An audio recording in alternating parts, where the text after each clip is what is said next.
آخری بات یہ سن کے جائیے، یہ بڑی انپورٹنٹ بات ہے، اور وہ ہے ٹکی کے اوپر سجدہ کرنا، یہ مٹی کی ٹکی رکھ کر۔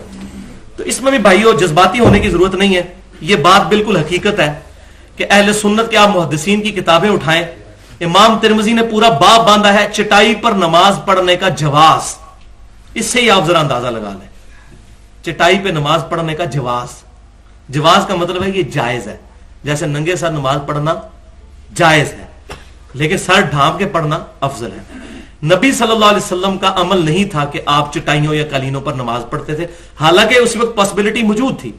آپ صلی اللہ علیہ وسلم لائیو زمین پر نماز پڑھا کرتے تھے۔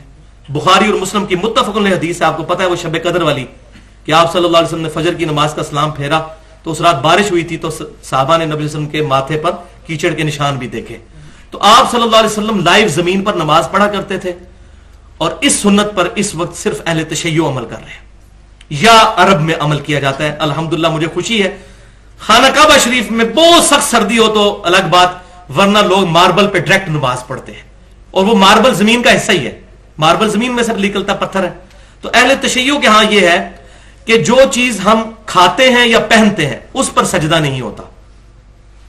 مثلا اب یہ کپڑا پہنا جاتا ہے، اس کے اوپر سجدہ آپ نہیں کر سکتے، تو اس کے لیے انہوں نے مٹی کی ٹکی اس لیے رکھ لی، یہ انہوں نے مسئلہ اجتہادی کیا ہے، یہ ان کی غلطی جو اپنی جگہ میں اس کو پوائنٹ آؤٹ کرتا ہوں۔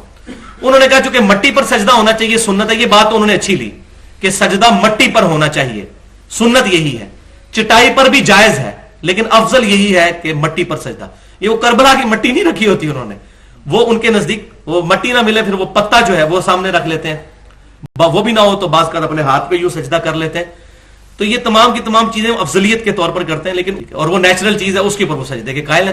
کھجور کی چٹائی جو یہ ہمارے پھوڑ وغیرہ ہوا کرتے تھے تو اس پہ نماز پڑھی جائے، تو انہوں نے ٹکی والا جو مسئلہ ہے یہ اجتہادی اخذ کیا ہے، لیکن یہ اتنا بھی مسئلہ جو ہے وہ سیدھا نہیں ہے جس طرح ہم مذاق اڑا رہے ہوتے ہیں، تو بیسیکلی وہ افضلیت کو ٹارگٹ کر رہے ہوتے ہیں۔